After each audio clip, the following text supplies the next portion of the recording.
안녕하십니까. BCGI 성경적 교회 성장연구소의 명성원 목사입니다. 오늘은 지난 시간에 이어서 이 책, 즉 구역조직을 가정교회로 바꾸라, 구역조직을 가정교회로 바꾸라 하는 이 책을 중심으로 건강한 교회 성장 이야기를 나누도록 하겠습니다.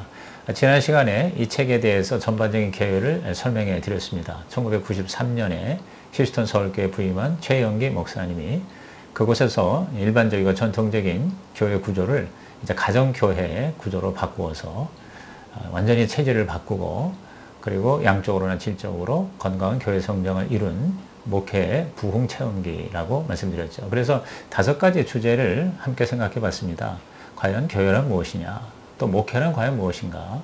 그리고 목사는 누구이며 또 성도는 누구이냐에 대해서 살폈고요. 그리고 이제 건강한 가정교회를 이루기 위해서 필요한 팁들, 이런 몇 가지 중요한 것들을 살펴봤습니다.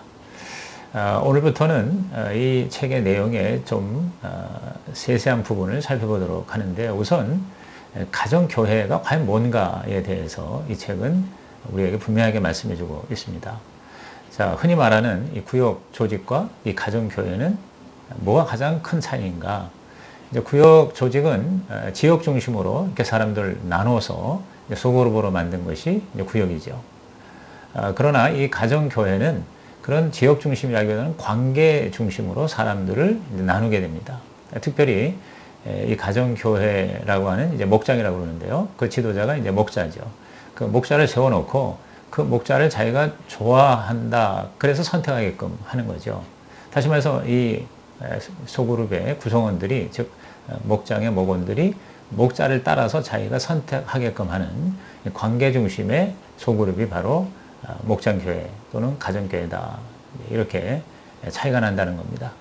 그래서 저희도 이제 가정교회를 전환할 때 이제 목자를 세워놓고 성도들로 하여금 그 목장을 선택하게 했어요. 그래서 자기가 정말 좋아하는 그 목자를 따라서 목장으로 간 분들은 굉장히 이 가정교회를, 목장을 즐겨 하는데, 그렇지 못한 2순위, 3순위로 밀린 분들이 가면 아무래도 힘든 것을 보게 됩니다. 그것이 가장 큰 차이고요. 그 다음에 두 번째는 그 역할이 다르다는 거죠. 즉, 구역은 친교 중심이죠, 아무래도. 또 어떤 그 교회 일을 하기 위한 봉사 그런 단위로서 어떤 일하는 것 중심으로 이렇게 되어 있습니다. 그런데 이 목장은, 즉 가정교회는 그 자체가 하나의 교회 역할을 다 하고 있다는 거죠. 다시 말해서 예배가 있고, 기도가 있고, 말씀 공부가 있고, 또 제자 훈련이 있고, 또 그곳에서 친교는 당연히 있고요. 그 다음에 남을 돕고 섬기는 사역, 전도, 그리고 선교까지 하는, 그래서 작지만 그 자체가 바로 교회 기능과 역할을 다 하고 있다 하는 점에서 일반적인 구역 조직과 가장 큰 차이가 있다고 보는 것입니다. 그래서 이 가정교회를 평신도가 잘하면, 그래서 열매가 확실하면 나중에 이제 신학교에 가서 목회자가 되는 이런 과정이 굉장히 자연스럽고, 그리고 또 굉장히 효과적이고, 또 나중에 그 성공률도 높다고 볼 수가 있겠죠. 그 다음에 이 책에서 이 가정교회의 가장 좋은 점이 뭐냐, 그것은 바로 이 모임을 통해서 치유의 역할이 굉장히 탁월하다 하는 것이죠. 자, 우리 가정교회 목장은 함께 먹고 제일 중요합니다. 그 다음에 함께 나누는 거죠. 즉, 지난 한 주 동안의 삶을 나누는 겁니다. 좋았던 걸 나누고, 또 힘들었던 거를 나누고, 좋았던 건 감사하고, 또 힘들었던 것은 함께 기도해주고, 그리고 함께 중보하는 이러한 공동체가 바로 목장이기 때문에, 그런 과정을 통해서 그 구성원들이 치유가 된다는 것이죠. 이제 구체적인 그 목장의 모임 순서에 대해서는 이미 많이 알려져 있지요.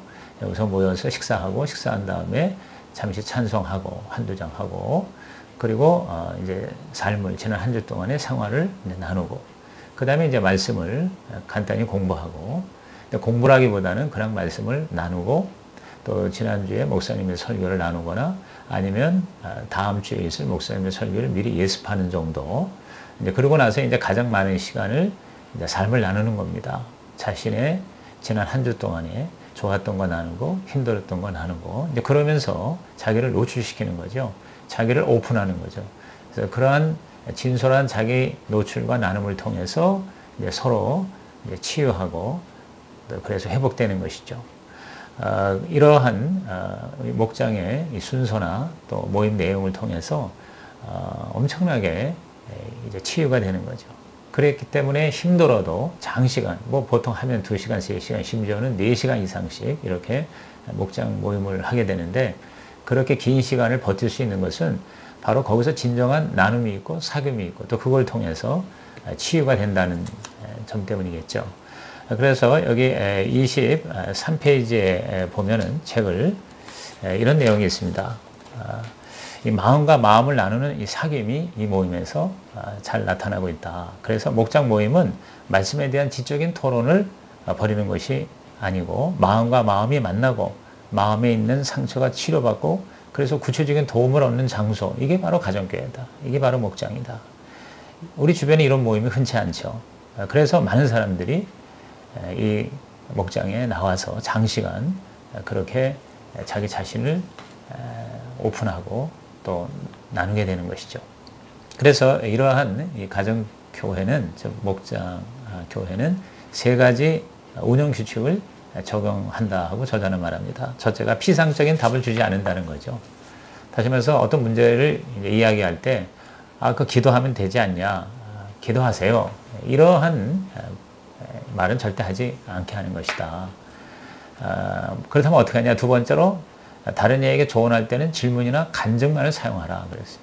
예를 들어서 기도하면 돼요, 그렇게 하는 게 아니라, 어떤 사람이 우울증 때문에 힘들었다 그러면 질문을 하는 거죠. 언제부터 그렇게 힘들었어요? 라든가, 또 어떤 게 가장 힘들었는지 말씀해 주실 수 있으세요? 이런 식으로 질문을 하거나, 아니면 자기가 우울증에 힘들었었는데 그걸 어떻게 극복했는가라는 거를 자기 체험을 얘기하고 간증함으로써 이제 그 구성원들을 도와준다는 거죠. 그 다음에 3번째는, 목장 모임에서 나온 얘기는 절대 비밀에 붙여야 된다는 것입니다. 그곳에서만 나누는 것이지, 그걸 다른 곳에 가서 이야기하면 뭐 우리가 잘 알듯이 교회에서 이런 걸로 인해서 엄청난 문제가 생기고 신뢰가 깨지고, 그리고 더 이상 그 다음부터는 진솔한 나눔을, 자기 오픈을 하지 않게 된다는 것입니다. 이러한 자기 노출, 이게 너무 중요하죠. 왜? 그 자기 노출을 통해서 바로 마음의 치유를 받는다는 겁니다. 그래서 스스로 치유가 되는 이러한 것이 바로 가정교회의 굉장히 중요한 요소다, 이렇게 설명하고 있습니다. 이러한 노출을 위해서 또는 자기 나눔을 위해서는 사실 제일 중요한 게 바로 지도자인 목자, 목녀가 먼저 자기를 오픈해야 되죠. 저희도 이 가정교회를 시작하면서 보니까 잘 되는 목장은 목자, 목녀가 자기가 먼저 망가져요. 자기가 먼저 무너지는 걸 보여줍니다. 자기 부부싸움 한 거라든가, 자기 정말 부끄러운, 쉽게 얘기할 수 없는 것들도 아주 과감하게 이렇게 오픈을 할 때, 그럴 때 목원들이, 전체 분위기가, 우리 목자가 이렇게 먼저 나누는, 우리는 뭐 당연히 나눠야 되겠다, 이런 생각으로 그 분위기가 점점 더 치유가 되는 분위기로 바뀌는 것을 보게 됩니다.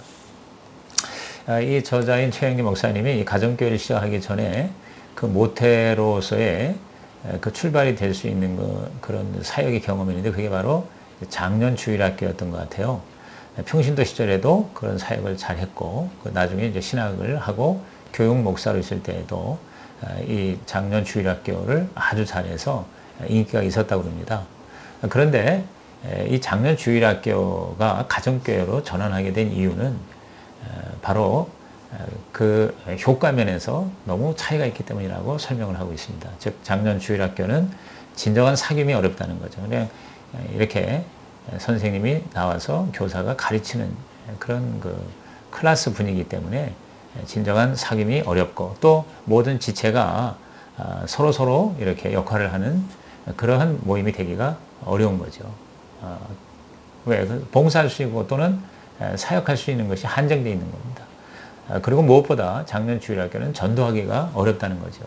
즉, VIP가, 즉 다시 말해서 비신자가 와서 함께 동화되기가 굉장히 어렵다는 거죠. 반면에 이 가정교회는 그러한 문제를 해결하는 구조를 가지고 있다는 것이죠. 그래서 우리 29페이지를 보면 이렇게 기록이 되어 있습니다.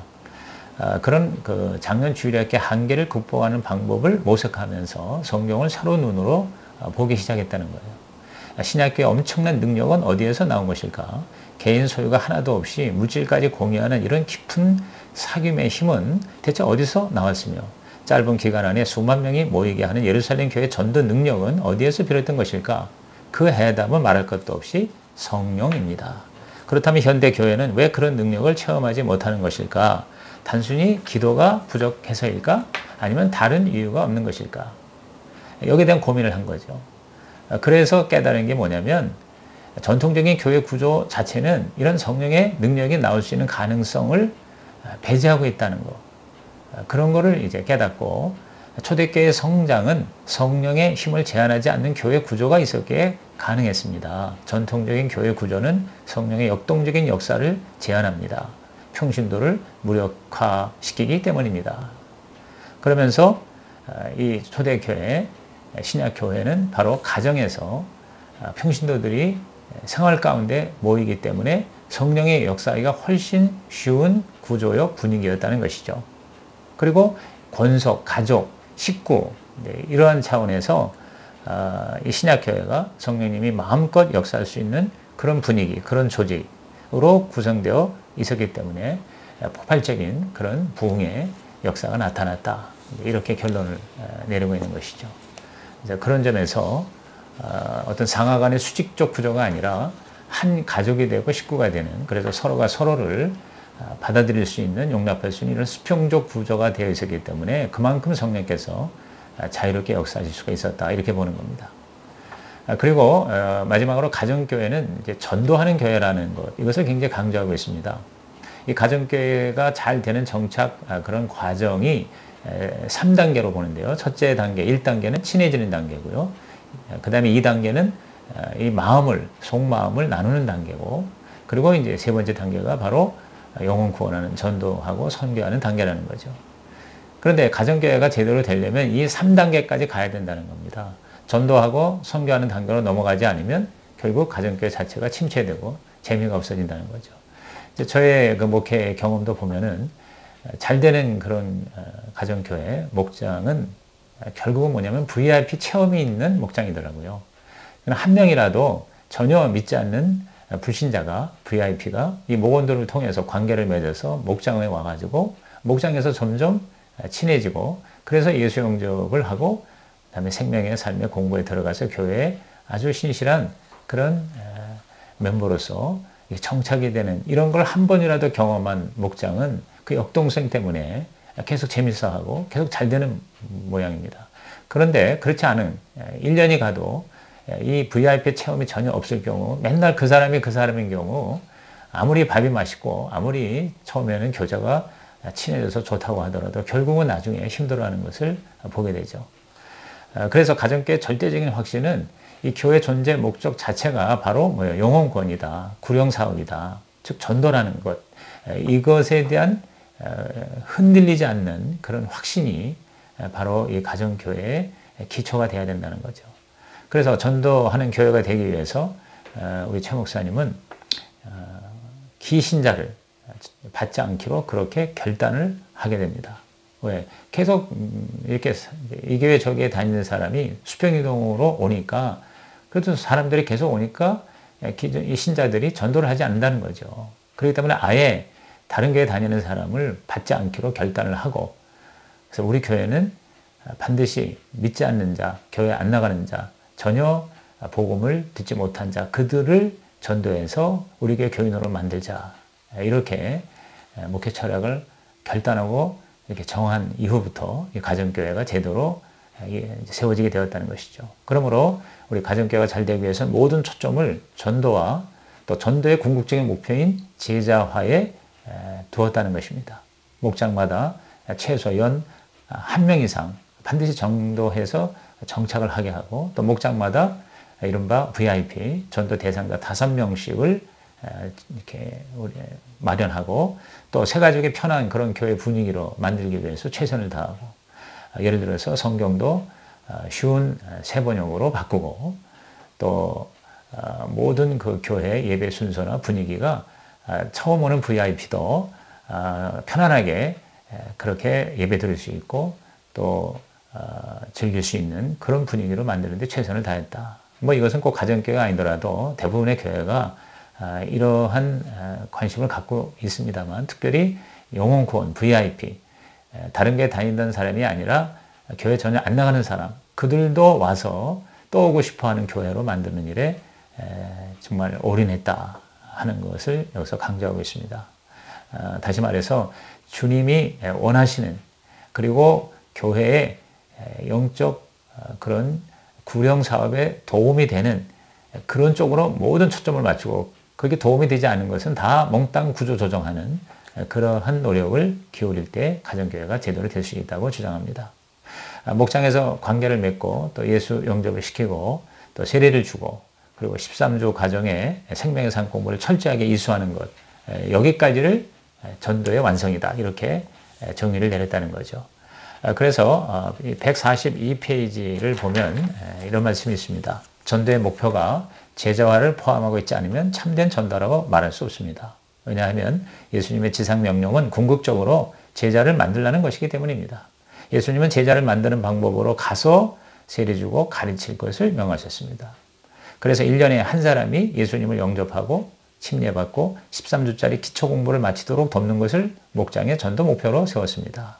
영접하는 것만으로는 충분치 않습니다. 세례, 침례를 받아야 합니다. 또 침례를 받는 것으로도 충분치 않습니다. 제자 훈련을, 최소한 13주 생명의 삶을 이수해야 합니다. 이렇게 완전히 그 목장에 나아갈 방향을 확실하게 했을 때, 그럴 때 결국 가정교회가 성공할 수가 있었다고 이야기하고 있습니다. 자, 오늘 이 시간은 가정교회가 과연 뭐냐, 그리고 가정교회 잘 되려면 어떻게 해야 되느냐 하는 것에 대해서 이 책을 통해서 살펴봤습니다. 다시 세 가지로 요약할 수 있다고 하면, 첫째가 치유다, 치유. 진정한 사랑의 공동체가 되어서 모이고 즐기는 것만으로도 치유가 되는 가정교회가 되어야 된다. 두 번째는 뭐냐? 전도다, 영혼구원이다. 우리끼리 좋아서 다른 사람 오는 거를 거부하는 그런 공동체가 아니라, 어떻게 해서든지 최종 목표는 주님이 원하시는 영혼구원에 포커스를 두자 하는 것이었고요. 마지막 세 번째가 바로 성장이죠. 성장, 성숙, 즉 그냥 와서 예수 믿고 또 교회 멤버가 되는 것으로 그치지 말고 재생산하는, 그래서 예수님 닮아가고 또 자기가 다른 사람을 전도할 수 있는, 그리고 궁극적으로는 목자와 목녀까지 되게 하는, 이것이 바로 가정교회의 궁극적인 목표로 그렇게 세울 때 가정교회는 제대로 갈 수가 있다고 주장을 하고 있습니다. 자, 오늘 여기까지 마치겠습니다. 시청해 주셔서 감사합니다.